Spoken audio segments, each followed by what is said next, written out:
What is up, fellow bench warmers? Welcome to our Playoff Roundup once again. My name is Jeremy Tan, and with us, Commish Eric. Yes. Today, Hello. eventful. Draft day siguro muna tayo. Draft lottery. I know we had a great game 2 sa Western Conference Finals, but let's talk about the draft lottery para hindi anticlimactic masyado ng episode. Detroit got first pick and I think Houston got the second pick. So what's your take on those? Raptors got fourth. I think that's the medyo masaya. I'm a draft addict eh. I've said that a lot of times. Pero draft addict talaga ako. I follow the players, I follow the system. Tapos naisip ko talaga the past few days I've been thinking Detroit. Talagang Detroit ang hope ko mag number 1 because Cade Cunningham, the projected number 1 player, fits their team the best.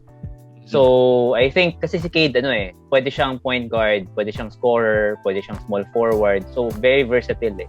And with the lineup of Detroit, he really fits exactly considering Killian Hayes, medyo not a good shooter. Diba? More of a secondary, parang nakikita natin, hindi man bust, pero more of a secondary playmaker kind. So, perfect yung fit ni Cade. So, big win for Detroit and a big win for Houston because if hindi sila nag-top 4, they would have given this pick to the OKC Thunder. So, big win for Houston also. So, if Cade would potentially be the first, Houston would probably go for which player do you think? Yun ang problem because there are 5 strong players here 5 really good players. So they could really get anybody there Jalen Green, kilala natin dahil Pinoy. Yeah. Si Evan Mobley, just think of Chris Bosh na mas payat pero very, very bagay na big man for the new age. Kasi hindi siya Gobert. Parang Gobert yung katawan niya pero very good siya sa perimeter defense. Okay. Tapos si Jalen Suggs, which is the Gonzaga player who made the buzzer beater, na parang Brandon Roy basically. And then Jonathan Kuminga, which is a 6'8" wing player naman na medyo scorer type, na medyo offensive type na player. So yan, 5 yan. Except for Kuminga. I think Kuminga will go 5th. Pero yung tatlo pa, si Suggs, si Jalen Green, si Mobley, interchangeable Depends on, di ba, what will happen. Kung anong needs ng team. Saka 1 month pa 1 month pa yung draft. So, ang dami pang mga mangyayari dyan. May combine pa, meron pang may mga surprise pa dyan. And pero who do you think, aside from Detroit, if you consider Detroit the winner here, sino sa tingin mo yung other winners? Toronto. I mean, kaya nga sabi, 'di ba, parang sulit no? Sulit yung tank, yung semi-tank nila Kasi if there's really a basketball god, una Chris Paul should not have COVID. Pangalawa, Toronto dapat hindi bigyan ng top 4 kasi talagang blatant tanking 'di ba? But they got not as blatant as maybe the other teams. But if you look at it, OKC, like Houston. Pero mahina talaga yung Houston Alam mo yon, yung parang yung hindi na kailangan mag-tank. Yun parang konting tank lang. Pero yung OKC, yung Toronto, they really had to go out of their way na. Yeah, kasi they are somehow a playoff team. Yes. Yung build nila, they could have, if they really wanted it, they could have really made a run sa playoffs. And a loser dito NBA because other teams will see this Kasi I would predict Toronto will be back in the playoffs next year with the 4th pick. Yeah. If they get Jalen Green, Jalen Suggs, or him, kahit umalis si Kyle Lowry dyan, may Van Vliet ka pa, meron ka pang Anunoby, may Siakam ka pa, solid yung core mo. At this 4th pick, that will be enough for them to make it back to the playoffs. And other teams will see this. Talo ang NBA kasi next year, sakit ng ulo na naman natin yan. Malamang, marami na naman magtatang. Saka OKC won their last game. If you guys remember, Pokusevski. And that cost them a top 3 pick because they fell to number 5 or number 4. I think number 4. They fell to number 4 in the odds. Number 3 was Detroit, if I'm not mistaken. Detroit tata. So hindi ba Cavs? Or Cavs, tama. So Cavs. So parang Detroit or Cavs. Basta one of them. Basta that last second shot of Pokusevski, people were saying cost OKC a top 3 pick this year. But, well, yun na. Will you do the right thing? Ilang picks, first round picks makuha ni OKC this year? Tatlo. Number 6, number 16, and number 18. Okay, so isa lang sa lottery. Yeah, it could have been better. Houston could have fallen out of the, tapos they could have gotten a lottery pick. But it's really a big loss for OKC. It's not a good day for them. Orlando rin. Orlando had a very bad lottery din. Orlando. Well, ganun talaga. It's called the lottery for a reason. Pero yung mga tipo nila Toronto was big winner na yan kasi big winner. Yung big chances winner of them making the top 4 is really very low na. Oo, and the fact na yung team is built na. Kumbaga sila yung closest eh. I mean, they're not really rebuilding eh. The others kasi rebuilding talaga eh. Except maybe Golden State, who I think has the 7th pick. Yeah, that's true. And the 14th. So they have 2 first round picks. So they're another team na medyo close to a winner. Close to a winner. I would assume they're winning, but again, if we look at their pick this year, diba? Number 2 sila this year, pero they really were not able to make good use of. Yeah. Yung Toronto, if Jalen Suggs falls to Toronto, perfect palalo. Kasi yun ang perfect fit sa kanila. And mukhang may possibility na mangyari yun. Kasi among all of those, siguro yung top, dun sa top 4 na yun, Jalen Suggs siguro just came into notice nung I mean, siguro dahil because of the Final Four, di ba? Because of the late surge ng Gonzaga dun sa sina Jalen Green, we know them already even before they went to the Ignite team, diba? Si Cade Cunningham, talagang kilala na rin yan. I think si Mobley is also known prospect na rin even before. So, si Suggs talaga, among those four, siya yung parang, late lang sumikat, late bloomer. At saka si Suggs yung pinaka mas walang superstar quality. Parang Brandon Roy nga. If people compare him to Roy, some people compare him to Kid. Pero parang yun yung tipong, when you see him, parang hindi siya, not like Jalen Green na parang superstar. Flashy. Yung Mobley, 7-footer na, parang unicorn to, parang galing, 7-footer, pero ganyan, di ba? Tapos Cunningham naman, parang Luka daw, parang ganyan. Si Suggs, yung pag napanood mo, parang, okay naman. Simple lang. Okay naman. So, if it falls to Toronto, lalong perfect for Toronto. Yung Golden State naman, winner na loser eh. I'm sure they didn't expect the Minnesota pick to be number 7. Diba? They would have hoped na at least top 5, top 4, diba? Minnesota worst record nung rin yan Diba? So wala. Parang medyo loser din, pero okay na rin, diba? Parang at least they got a lottery pick. Hindi, 7th pick, they almost made it to the playoffs. I mean, not bad din, no? 7th and 14th, yeah. Yeah, well, yung 14th medyo malayo na rin. I mean, if it's really not a deep draft, maybe you could... Is it a deep draft? It is a deep draft. Top heavy siya, pero medyo deep din yung mga later parts niya. Ang ayaw mo sa draft na to is siguro after number 9. Kasi yung pagkatapos ng 9, 10, medyo marami ng mga question mark eh. Kasi puro freshman na yan eh. Puro international, puro freshman na parang whatever. I mean, sabi mukhang may potential. Potential, you draft on potential na lang. So yun. Pero yung merong mga sigurado kang mga siguro 6, 7, 8 players na parang, yun nga, yung aside from the top 5, may mga iba pang like si Scotty Barnes, may mga ganyan pang players na medyo safe ka. So after that, yung mga NBA ready players na talaga. Yes. Diba? Pero this will be a better draft than last year. And last year turned out to be not so bad naman. Not so bad. I mean, medyo top heavy rin because most of the top players picked sila lang talaga yung nag-shine, but we had players like Isaiah Stewart or Isaiah Stewart, KJ Tillman, di ba? KJ Martin. So may mga pa rin dyan, may mga few rookies that will be given opportunities pa rin. And will be not so good team. Diba? When fantasy relevant, maraming magiging fantasy relevant sa mga rookies, incoming rookies. Kasi nakikita ko yung mga options, mga late options, maraming seniors Maraming mga 23 to 24 years old. May mga ganyan na naman and might be ready to contribute. Yeah, and we've seen medyo important rin having, looking at those players na medyo matanda na, kumbaga, in the rookie sense. Yes. Medyo matanda na kasi they're the more mentally prepared, psychologically prepared, and physically prepared for the NBA game. So we'll see. Pag-usapan natin siguro later on. Sabi mo, in months time, draft na, so we can talk about fantasy relevance of some of these players. Ang mahina, mas malakas ang draft next year kasi may Kai Soto. Yun. So, yun lang. Abangan talaga natin, Kai Soto. I mean, we've watched Kai Soto dun sa Gilas qualifiers.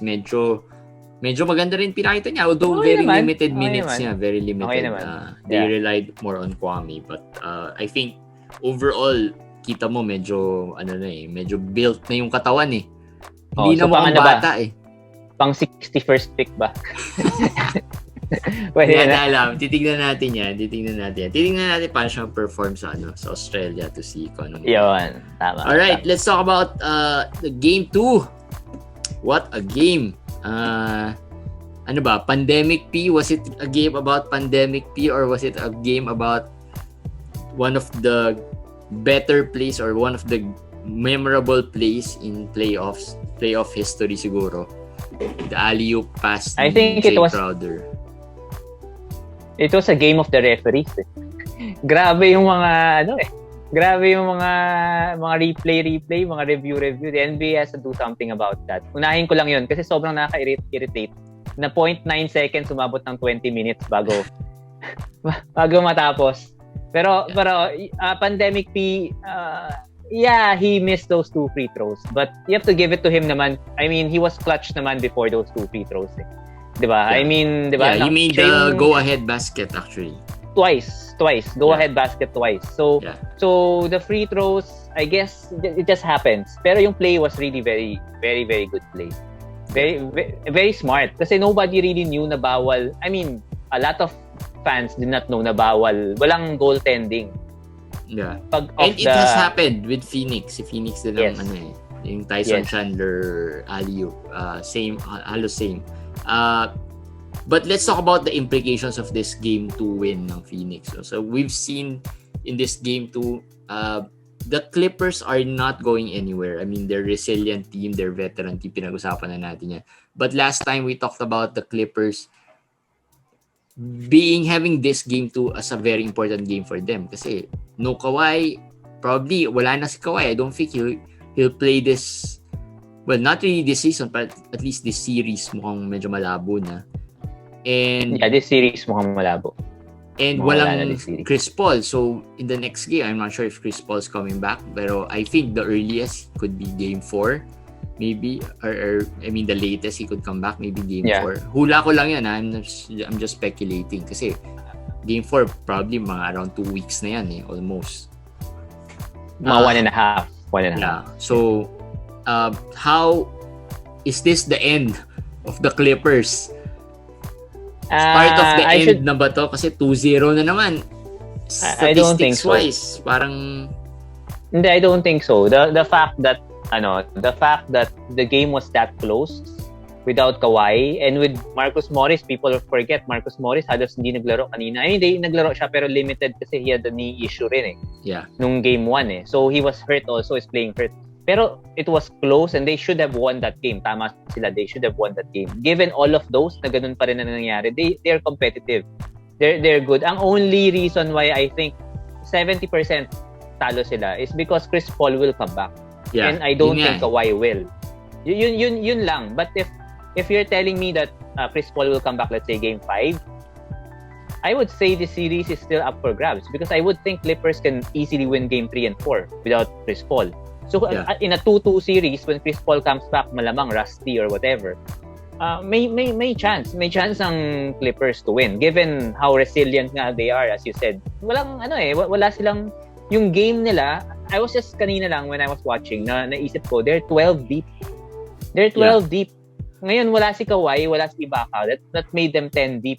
But saan ka makahanap ng playoff team right now that can play 10 players and all of them can contribute? Kanina, Luke Kennard had a great game. Yeah. Luke Kennard had a great game.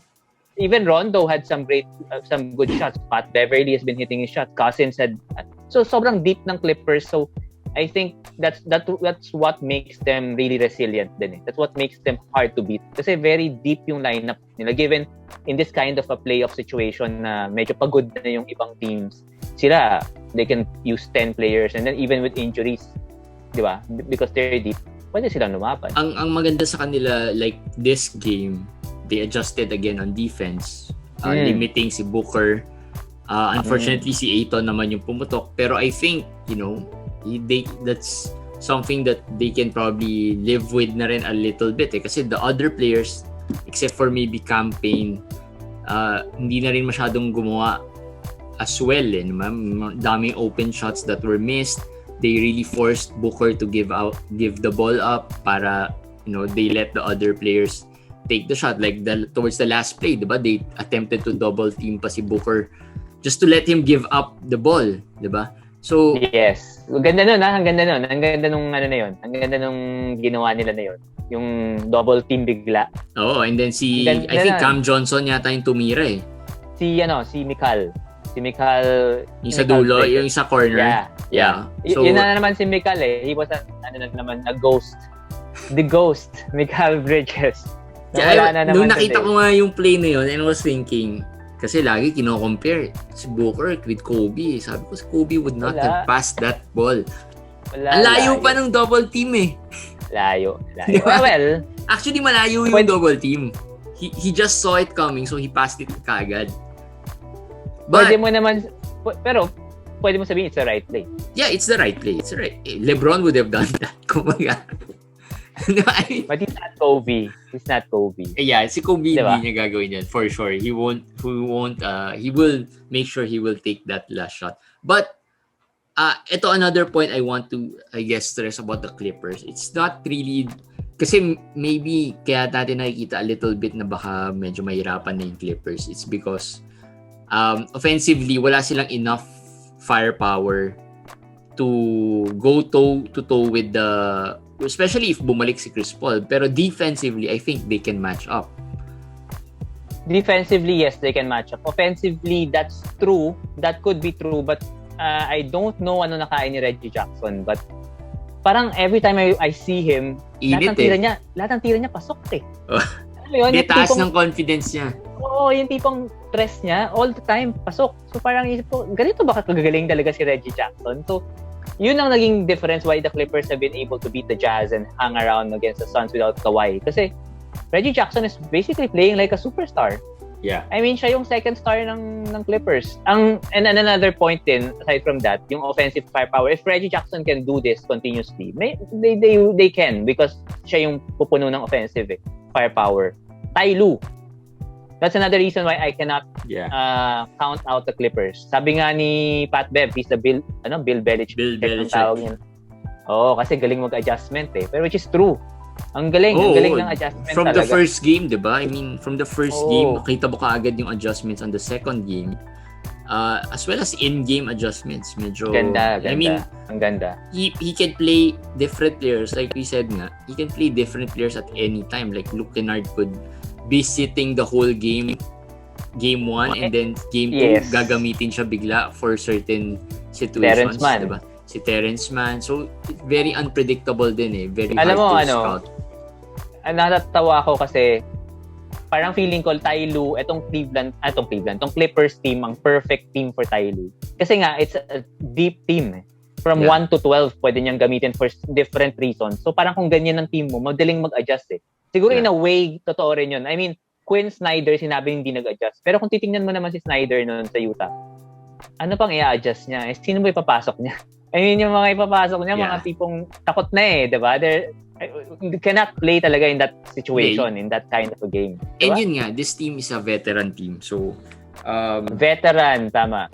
Yung malaking factor yun eh, kasi as a veteran, you know already how to deal with situations like that. Yung close game, diba? Compared to sa Jazz, for example, they had sina Ilyasova off the bench, diba? Parang veterans pero they're not really experienced with these types of situations. Kasi like sina Batum are really kahit papaano tested na rin yung mga yan. Yeah, that's true. It's a veteran team, and then being veterans, pag mag-adjust si Ty Lue, they adjust quickly. Kasi veterans na sila eh. They don't have to, paano, what? Diba? They have experienced everything na. So ang naman for me is like, ang maganda doon, yung Phoenix is also a really good team. For me, Phoenix sobrang lakas eh. Yeah. Hello? Yeah, actually. Lakas ng Phoenix is a much better team than Utah. And Ayton is a much better player than Gobert. Let's just finish that. Malayo. Let's just kung si Ayton, ang difference ni Ayton with Gobert is that he can defend in the perimeter a little bit. Pangalawa, he can in the other end, pwede niyang yung offensively, pwede niyang i-hurt yung Clippers for playing small. Yeah. So, yun ang malaking difference. That's why I think Phoenix in the end will win this. And I think if Phoenix or Clippers, sino man manalo dito will win the championship. I think. Yes. Yes, I think. Yun ang whoever wins Phoenix Clippers will win the championship. I just don't think you don't trust Milwaukee, I think. You don't trust the coach. I have Milwaukee winning it. Well, Bud versus Monty, Bud versus Ty Lue, parang mismatch eh. So, I don't know, I just feel... Well, maybe, but personnel-wise, they can match up. I mean, without any injuries, I think Milwaukee can match up with any of those teams. Lalo na if walang Kawhi pa rin. I mean, Kawhi is the big question mark with the Clippers. I don't think they can win a title without him. Ako, yun din ang feeling ko, pero lately, nagiging believer ako. Impressive talaga. Impressive. I mean, di ba, parang naiinis ka sa Clippers di ba? Pero as the way you see them, how scrappy they can be and how resilient they can be. Parang, okay to parang gusto mo manalo na rin eh. Very resilient. Tapos, Kawhi pala is not a tear daw. It's just a sprain. So, yeah. So that's another update. So baka sa finals makalaro. Yun sabi ko. Maybe the earliest he can play finals pa. Which, if kailangan nila umabot doon. But we will see. But yeah, I think the Suns are slowly becoming the favorite. Actually, I think they've become the favorite to win it all. If you look at the social media and other... the Suns? Yeah, the Suns. Actually, sa odds-wise, Milwaukee. Well, pero yung sentiment, parang fan favorite si Suns eh. Because of Chris Paul, I guess. Parang they want Chris Paul to win one at least.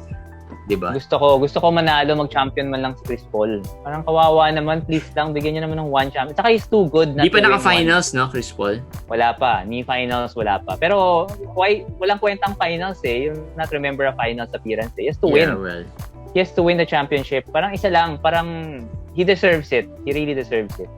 Yeah, I think. Well, we'll see. We'll see what happens there. Tomorrow, the Bucks and the Hawks. Interesting to see ano naman yung mangyayari doon sa series na yun. Kasi the Hawks are slowly becoming like the Suns of the East. Kasi, underdog and then they have very talented players. Young, talented players din. Parang the Suns, di ba? They just don't have that one. Hindi, meron pala silang one old player, si Gallinari, and then the rest are very young players din. So they've become one of no all-star, no all-NBA players in the Hawks. The first data in a long while to make the conference finals na ganun. Well, we'll see kung if they can prove themselves in the conference finals. So interesting. I have Milwaukee winning it in my bracket, yung important bracket that I want to win. But tomorrow would be a good game to watch para makita natin kung how Milwaukee does against this scrappy Hawks team as well. Alright, that's it for our playoff roundup and a little bit of draft kwentuhan. We'll see you again on Friday. Bye guys. Bye.